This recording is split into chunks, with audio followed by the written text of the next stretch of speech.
We're live. We're good? Okay. Well, good morning, everyone, and welcome to SUNY Adirondack and our time together to talk about next year's budget. So we appreciate your time.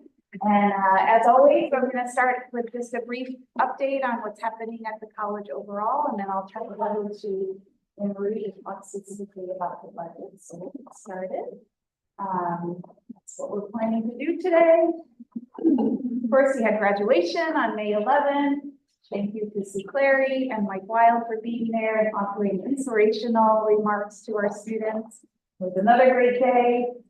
We technically will confer about 460 degrees, but about 220 or so tend to come to graduation. It was a wonderful ceremony. The student speakers were out of this world. It was really wonderful, and I'm so proud of them. So always a great day to celebrate our students.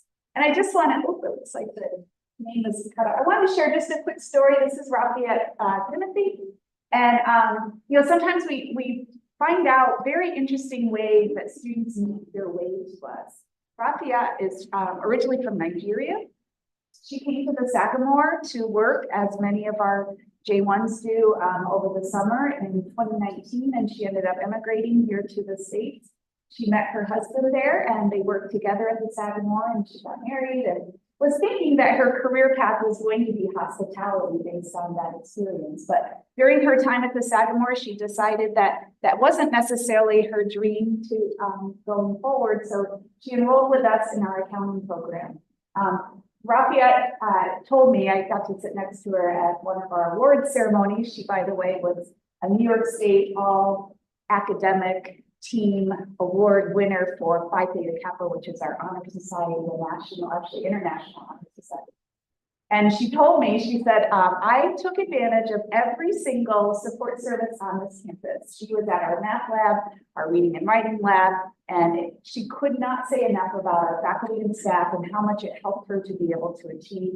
She earned her degree, of course, here in May. She's moving on to Siena College with scholarships and pursuing her CPA as an accountant. So it's always fascinating the way students find us, and now as a member of our community from somewhere. So sorry, the band is blocking the title here, but some of the accomplishments for this year, most of you know that we've had a site in Saratoga. Actually, we've been serving the county of Saratoga for about 46 years in a variety of capacities. In our most recent location in Wilton, we've been there since 2012. And we've always been considered what's called an extension center, which is a specific type of category within New York State education law, where we could not offer full degree programs at Saratoga, but we could offer courses so that students could start working towards a degree. But in order to actually complete the degree, they had to travel to Queensbury. So about 2 years ago, we started the process to apply to be designated as a branch campus, which would allow us to actually operate almost as a separate entity to some extent, still part of SUNY Adirondack, but be able to offer full degree programs at Saratoga, which was something we kept hearing from students that frustrated them. They would come to register, they wanted to take most of their courses in Saratoga, and once they were told, well, you can do some of them here, but you're eventually going to have to go to Queensbury, then they would just say, well, then either A, I'm not coming at all, or I'll just go to Queensbury. So this allows us to really open new doors for us to serve the citizens of Saratoga. And so that branch campus status was awarded to us in April. We had a nice little celebration event at Saratoga. And to get things started, we will be launching 4 degrees this fall. In accounting, business administration, management, marketing, and entrepreneurship, and individual studies, which is a program where students can really almost develop their own degree based on maybe they have multiple interests and it might not fit neatly in one degree. They can kind of create and design their own program. So those programs will all be offered at Saratoga with courses in person as well as online. We also operate some of our training boot camps, as we call them. An industrial maintenance technician, which is our free apprenticeship program with Global Foundries, but it also can fit the needs of other advanced manufacturers in the area. We also offer a selection of IT coding academies through what's called Albany Code. And those are offered at Saratoga. We also do our healthcare education preparation courses. So if students want to study nursing or any other healthcare occupation, they need some of the prerequisites like anatomy and biology and chemistry, and those are all offered in Saratoga. And this year we completed our, we did an LPN to RN cohort of students at Saratoga utilizing distance learning technology. So they were actually taught from here in Queensbury and then would access that remotely in Saratoga. And then Cobble Skill is going to launch in spring of 25 a bachelor's completion program in business administration at Saratoga. So this is a great start for us, and we envision potentially it gives us a chance to have different degree programs and different offerings at Saratoga that might be more in line with the needs of that community. Queensbury. And just as a reminder, 38% of our enrollment comes from Saratoga. So it's part of our enrollment, and for those who've been around, it also financially through the chargeback rate formula really is financially beneficial to the college. And of course, most importantly, serving the citizens of Saratoga, which is a large county. So that's one. Okay.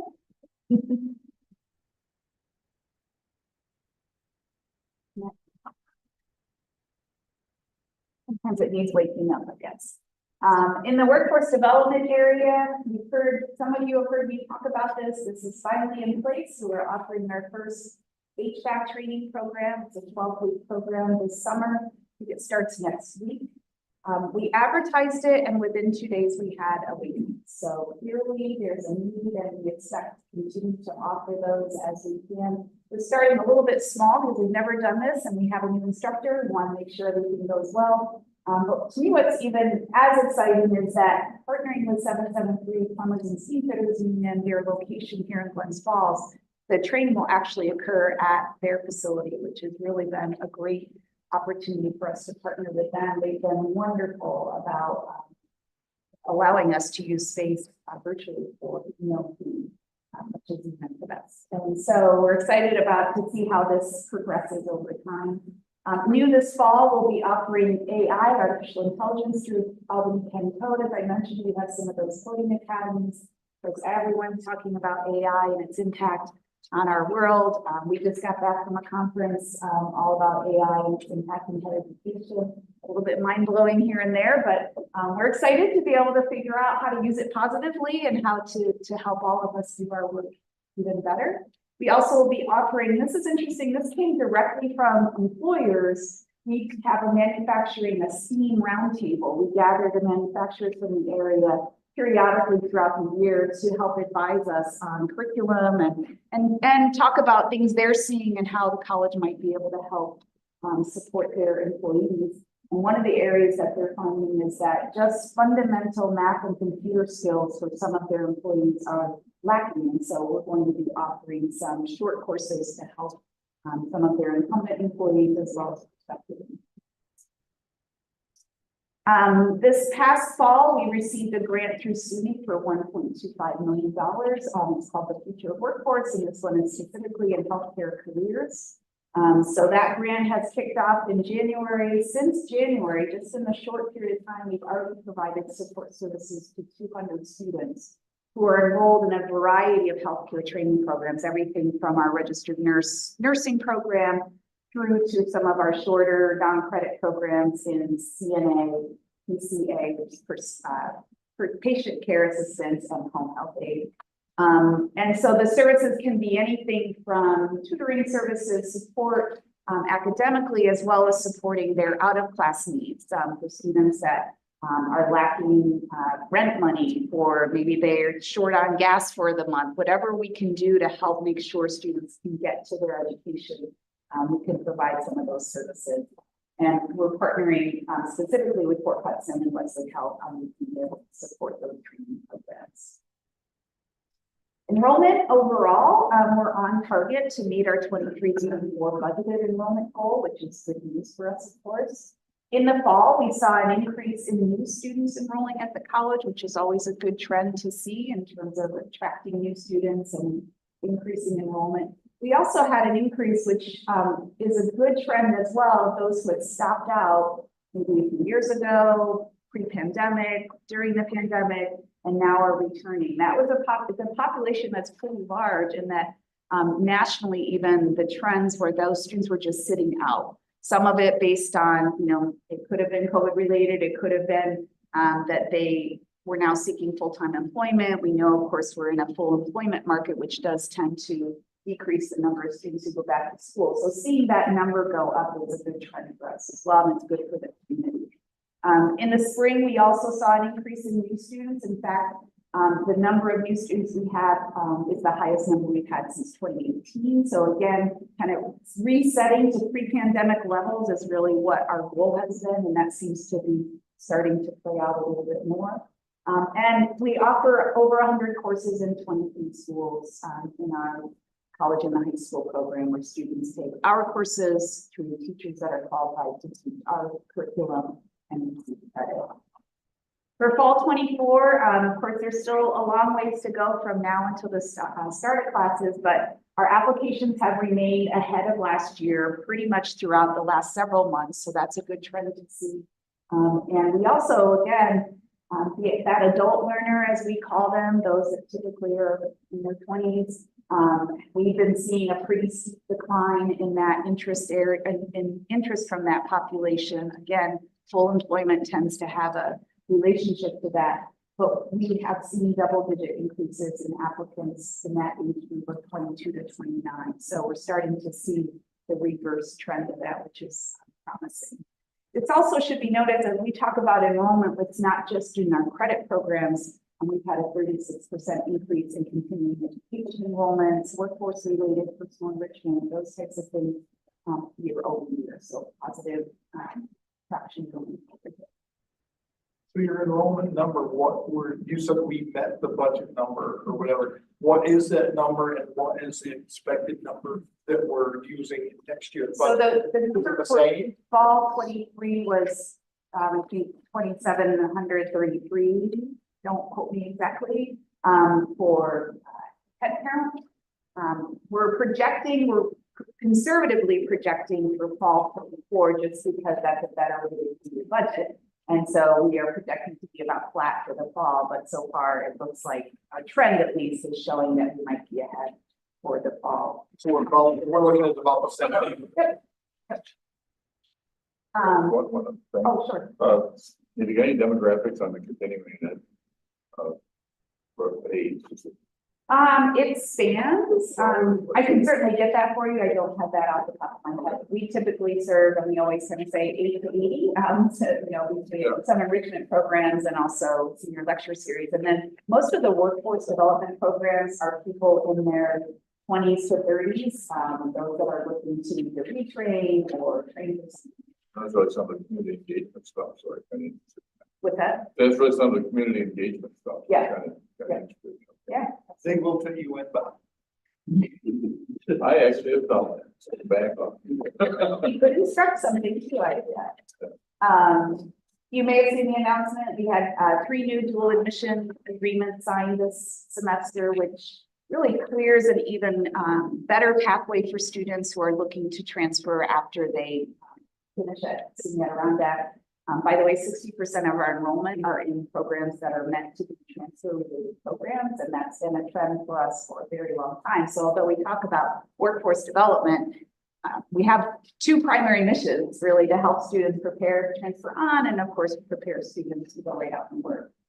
New Albany, Cobleskill, and Plattsburgh. Of course, Plattsburgh already has had a long-standing relationship with us here, a location here on our campus. And although our students have seamlessly transferred to Plattsburgh, this just solidified and makes it even more apparent and intentional for students. So when they apply for admission through us, they can check a box, say, I'm interested in moving on to Plattsburgh or Albany or Cobleskill. And then that data is shared with those institutions. So they start connecting with the student within their first semester of study here, so that there is no risk of making the mistake of selecting the wrong course, and also it makes them feel like they're part of a community as they're finishing out their work with us. So excited about continuing to make bachelor completion even easier for students and great partners in all three. So a look ahead as we think about next year. We will be launching a strategic planning process in the fall, so we will be offering opportunities as our sponsors to weigh in on what you think the college should be thinking about over the next several years. So stay tuned on that. We expect to start a fundraising campaign. We've already kind of quietly been doing that of what we're calling right now as a placeholder, our tech center. For those who haven't seen our facilities, in Dear Love Hall, we have our mechatronics labs and our IT networking labs, two very popular programs and also very popular in our early college career academies. Those labs were really retrofitted into classrooms that were never meant to be labs. They were designed as lecture spaces. So we've been jerry-rigging equipment and things in there, but we're running out of space for our students, and we also want to create space that students will feel like this is what it's going to look like for me when I enter the workforce. We did that with nursing when we did all the upgrades in that area. We've done that with culinary. The next step is to consider how we can create better space. This was a project that was already identified in the facilities master plan that you all reviewed and approved a couple of years ago. And now we feel ready to be able to take it to the next step, have some more specific design and drawings from the architects to be able to go out and ask for investment in this project. And we think we will get some good traction on that. We already have, with of course, all the conversation around the KIPS Act, the potential expansion at Global Foundry. We want to position our mechatronics program, which is what would feed into that industry, to be prepared to help scale up training more people to work in that industry. So we're going to be working on that over the next year. For Saratoga Focus, with our opportunity in Saratoga, we don't want to lose sight of opportunities to think differently and have some vision to continue to increase the offerings at Saratoga. We talked a little bit about the high voltage upgrade. We hope to be able to get started on some of that. And of course, the elephant in the room is that I have announced that I will be at the end of next year. I can assure you that the board will be engaging in you as our sponsors to be part of the search committee. The search will kick off in the fall. At this point, we've just released an RFP to hire a search firm, which is a pretty typical way in which colleges engage with assistants to help find the best candidate for the college. And then the search committee will be led by Jim Knoll, who you know. He's on our trustee board, also on the Washington County board. He's had quite a bit of experience in working on presidential searches in his time at Siena, so we feel really good about his ability to lead the effort. And we will be reaching out to have some input from all of you. It typically takes about 6 to 8 months, assuming everything goes as planned. And the goal would be to have a finalist identified by April-ish so that it can go to the city board of trustees who makes the final decision to have this person ready to be on board. So that's what's happening there. But I can assure you that we have lots of work to do over the next year, and I'm committed to, of course, continuing to work with all of the people to work with to help keep the college moving forward. So that's what I had. Are there any questions?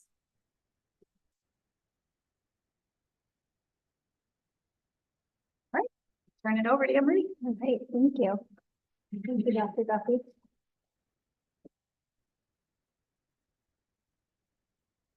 So for any new supervisors in the room or watching online, each year at this time, we present to you the college's operating budget. At this point in time, our Board of Trustees has already approved this draft budget, and now it comes to you, our sponsors, for approval as well before it's submitted to SUNY System Administration. This is different than our capital budget, which is presented at a different time each year. So we're presenting to you the proposed 24-25 operating budget. In our budget book, we generally try to highlight one individual from Warren County, one individual from Washington County. They're great members of our college community and your communities as well. So we have Mickey Guy from Glens Falls, New York, and Sean Miller from Hudson Falls, New York. You can read about them in your budget book.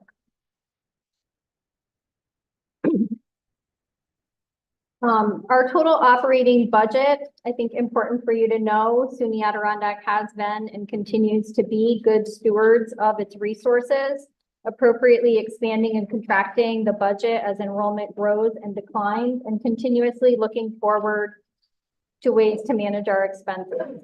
As an example of that, in 2019-20, the college self-insured its health insurance program, which reduced our expenses by over $500,000 a year. In 2021, we eliminated just over $1 million from our operating expenditures in response to enrollment declines and simultaneously implemented austerity budget measures in response to the COVID-19 pandemic. From 2021 to 2023, that austerity budget remained in place with essentially no increase over those 3 years, despite increasing inflation. During that time, the college's fund balance did grow by $2 million as a result of very intentionally postponing critical equipment and personnel expenditures to ensure that the college was stable enough to respond to the unknown financial stressors of the pandemic. In the current year, we budgeted $1.3 million in one-time equipment purchases that had intentionally been put on hold. These were in areas such as nursing, IT, cybersecurity, and public health and safety. These purchases were made with the fund balance dollars that had been put aside during the pandemic. For 24-25, we removed those one-time purchases as we committed to you that we would, and we've increased other revenue sources by $500,000 and reduced other non-personnel related benefits by $600,000. The resulting budget represents less than a 1.5 increase per year since 2019-20, which you can see on the graph on page 1 of the budget book in front of you. And here on this slide, our operating revenues, for those of you that are new, and a reminder for those that aren't, we have 3 real main sources of revenue plus some other revenue. We have tuition and fees, we have our sponsor support and chargebacks, together referred to in education law as local share. We have state aid, and then we have some other revenue that we receive into the college. I'm going to talk a little bit about tuition and fees first. I don't think there's a slide on that. As you know, SUNY Adirondack values open access and remains one of the most affordable community colleges in the New York State system. Over 60% of our graduates leave debt-free. For 24-25, we proposed a tuition increase of $108 per semester for full-time New York State resident students. This will result in an increase in tuition and fee revenue of $255,000 to the college. Sponsor support, we are very grateful to you, our sponsors, for your continued support and for your approval of our request to increase your sponsor share over a 5-year period with the goal of achieving and maintaining an annual local share equal to 1/3 of operating expenses by 27-28. For the 24-25 budget year, this commitment results in an additional $294,000 in sponsor support. And Warren and Washington County benefit from a 4% rate of return on their investment in SUNY Adirondack. The college does generate more taxable dollars than it takes in. As you know, sponsor support is also the primary driver of the chargeback rate, and college investments in areas such as our Saratoga campus and student housing have resulted in enrolling many students from outside of our sponsor counties that result in a significant portion of college funds coming from chargeback dollars. We receive those chargeback dollars from counties in New York State that are non-sponsors. So a county that sends a student to SUNY Adirondack that is not Warren or Washington County. The largest contributor is Saratoga County. The 24-25 budget has a decrease of $620 to the chargeback rate, which results in a decrease of $675,000 in chargeback revenue. This is directly related to the college reducing its budget by the one-time equipment purchases noted above, which were funded with fund balance, which counts as local share. That being said, the 24-25 rate of $5,500 is the second highest chargeback rate in the college's history and is a direct result of your increase in sponsor support. Did I answer your question? Well, so my question is, it went up a lot last year, so we reduced it by maybe half of what last year's increase was? It wasn't, is it? That's probably about right, Brian. It's I'd have to close to look in that. the back. Yeah. And by also using less fund balance, we're set up better going forward for next year, the year after. Is that correct? Correct. That significant increase last year in the chargeback rate was directly related to using fund balance. So anytime we use fund balance, it's going to increase that chargeback rate because it counts as your local share.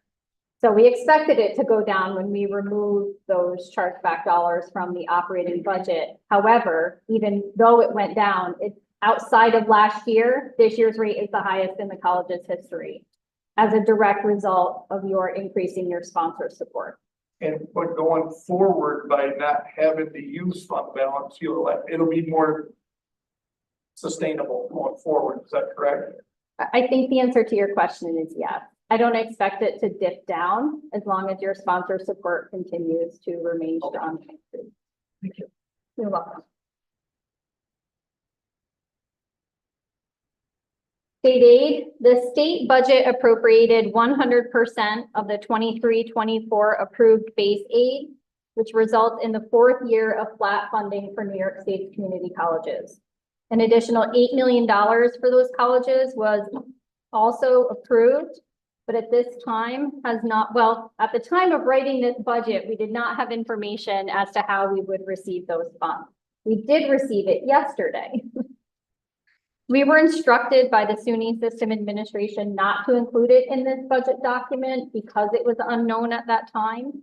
And it also most likely won't be recorded as base operating aid. My next sentence, we now know how much it is, but a very small amount of the $8 million was allocated to SUNY Adirondack. I believe $175,000. $177,000. Has to be used in certain ways, so it really is not operating. And it has to be used for new expenditures. So that means that this will be the fifth year without any increase in state support for increased personnel and benefit expenditures, which make up over 75% of the college's budget. We do, however, generate a significant amount of other revenue, which is intended to offset our expenses.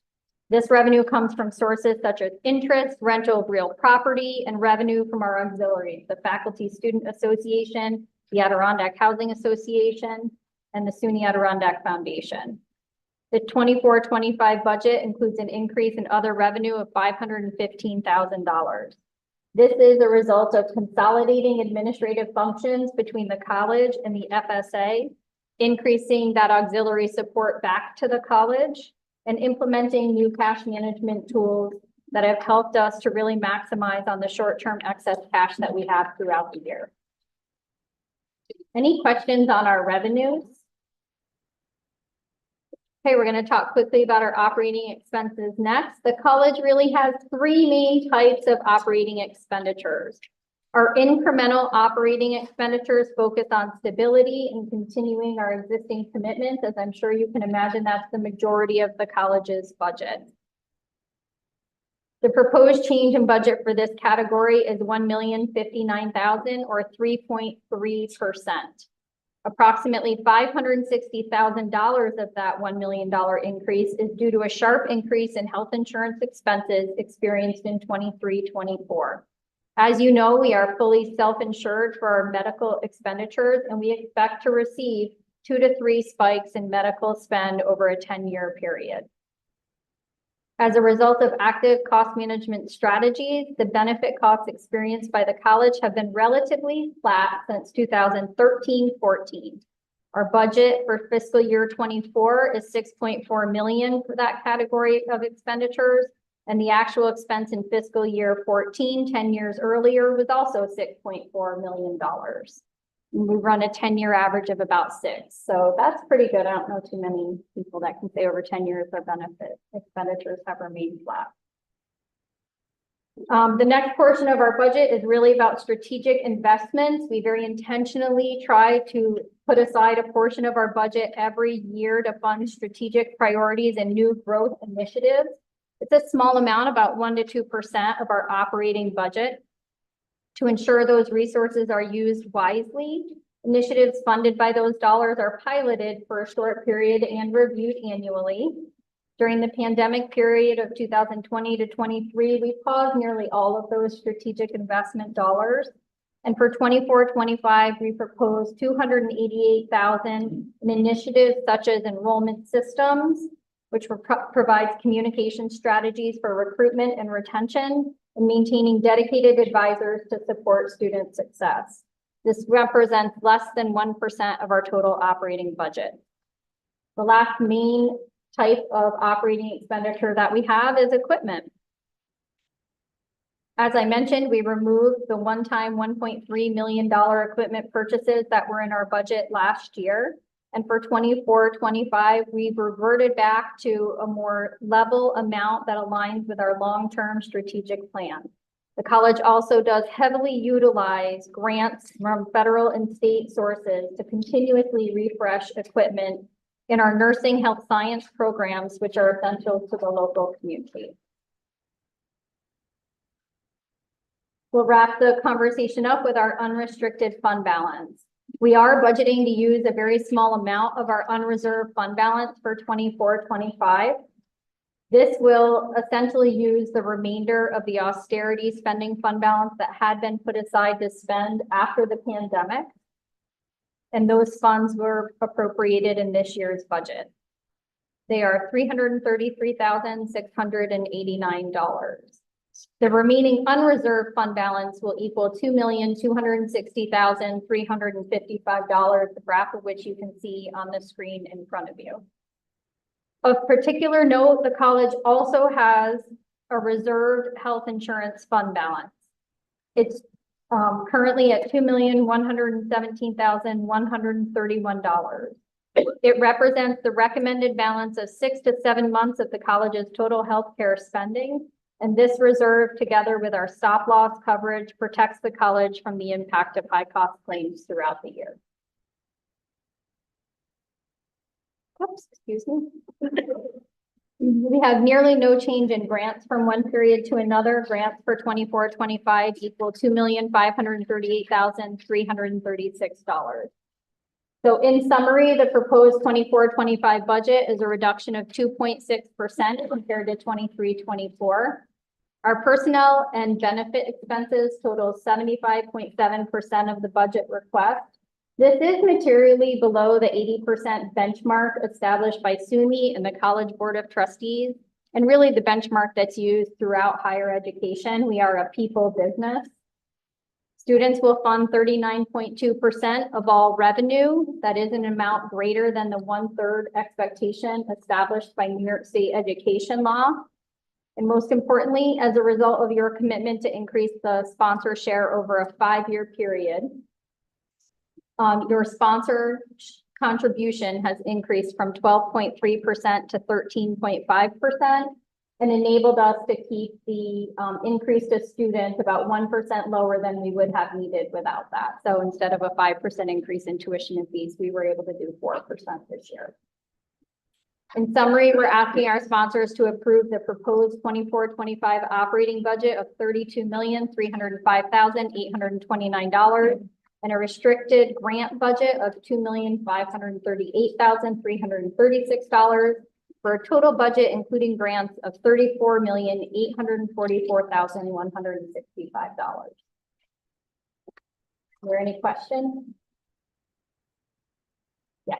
Emery, the 39.2% is essentially because the state hasn't come up with its 33%. There's 3 legs of the stool, so it's the state and the sponsors. Although we are making significant progress, your sponsor share isn't projected to reach 1/3 until about 2027, if I remember correctly. Yes, Al. As we sit today, it's 31.18 local share. The counties are about 587,000 short from making that 1/3 contribution. About 334,000 Warren and 252 Washington, just for sake of conversation information. Thank you very much. That's what we do. There's a mug over here that says this calls for a spreadsheet. Love it. Me too. I don't want to show you mine. I might want one that looks like yours. I don't know. All right. Any other questions about the budget? Happy afterwards to accept any feedback on the presentation. We've been keeping it about the same for a few years. Because we received feedback that you liked it and it worked for you. And if there's anything else that you'd like to see, feel free to share with me afterwards. I think each of you does need to vote to move this forward to your full board of supervisors. So without objection, I'll call Warren County's Personnel, Administration, and Higher Education meeting to order. We do have a quorum with the chairman stepping in for us today. So all those in favor, starting. Say aye. Aye. Any opposed? So we are in session. In the absence of Warren County's Finance and Budget Committee Chair, I'm next in line. I would like to call the Finance and Budget Committee of Warren County to order.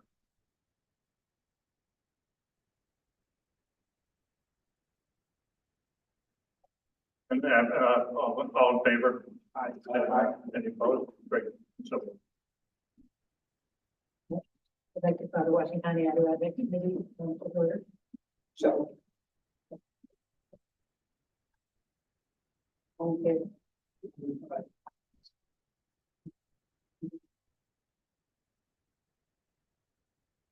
you'll have to move it to our Next week, next Thursday. Yeah, next Thursday's finance meeting. We'll get a motion to that finance. I'll move it.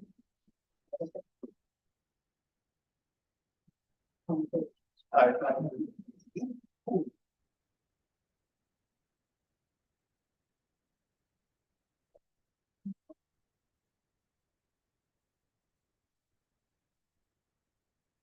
Think of it as always. So, so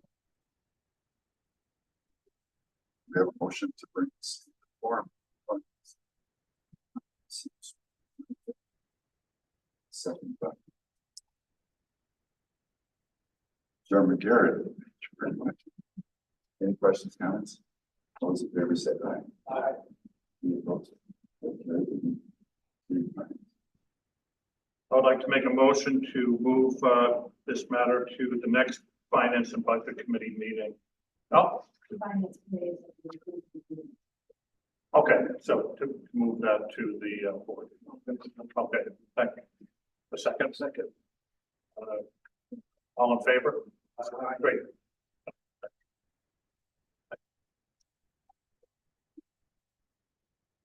All right. With that, I think our work for the day is done. Thank you. Thank you. I just make one comment. Yep. Please.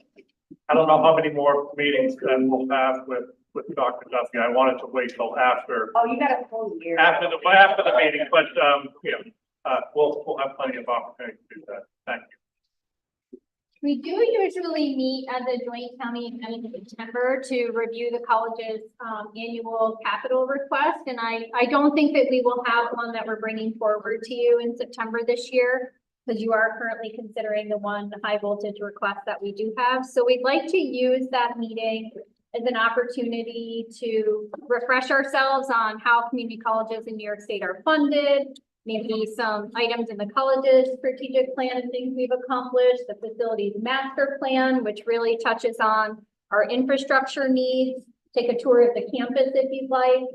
Essentially, anything you would like to know about us, let us know and we'll make sure that we work it into the presentation. Does that sound like something that would be of interest to the group? Yeah, but could we have an update on the high voltage as it currently sits today? Our Board of Trustees has approved that project, and I think Warren County will be taking it up at their next meeting. On campus here, we already had a conceptual design done for the replacement infrastructure. And we are currently working with some other electrical consultants to really nail down what the time frame for delivery of the equipment would be and a cash flow analysis of what we'll need to spend when to be able, that equipment has a very long lead time. And so we're trying to figure out exactly what the lead time for the exact equipment we need is and put together a cash flow analysis. So we have already engaged some consulting companies to help us take that conceptual design to full design when ready. And so we hope we'll be able to move forward at warp speed, waiting shortly. Yeah. Okay, for Warren County, we discussed it at the last personnel hire ed committee meeting. We didn't vote on it then, pending the decision by the Board of Trustees at SUNY Adirondack. Now that that's done, we'll consider it at the July 3rd personnel hire ed committee, and then finance, and then on to the board for the July 21st board meeting.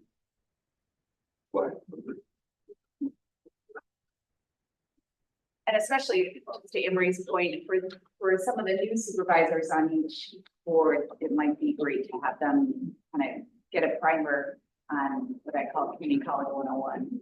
It's complex. All the terms that we throw out. Especially, I think, the relationship to the college as a sponsor and what that means. So, Emery, the Washington County Board of Supervisors voted to use ARPA funds for that project.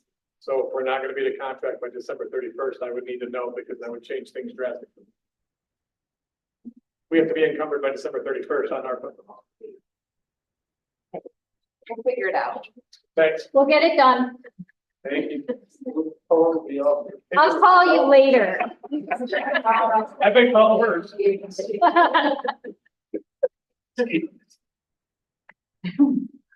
No more questions, gentlemen, next to me. I'm new, but is the sponsorship, sponsor support based on assessed value or population or? That is a great question. Let's count. Quick the answers. Your sponsor share for our operating budget is based on your prior year enrollment. So how many students each of you is sending to SUNY Adirondack is how that gets split.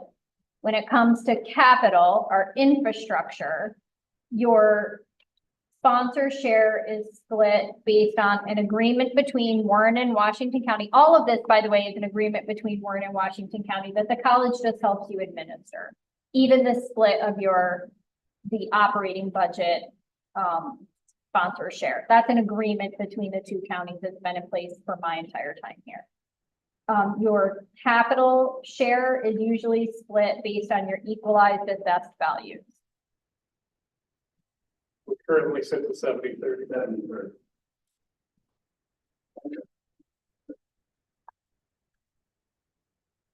Great question. All right, well, with that, you have early dismissal and it's a beautiful day and enjoy your weekend. Thanks for coming. Appreciate it. Oh, motion to adjourn personnel, personnel higher education, all those in favor say aye. We are adjourned. Motion to adjourn, from Finance and Budget Committee in Warren County. All in favor, say aye. Aye. No move, thank you.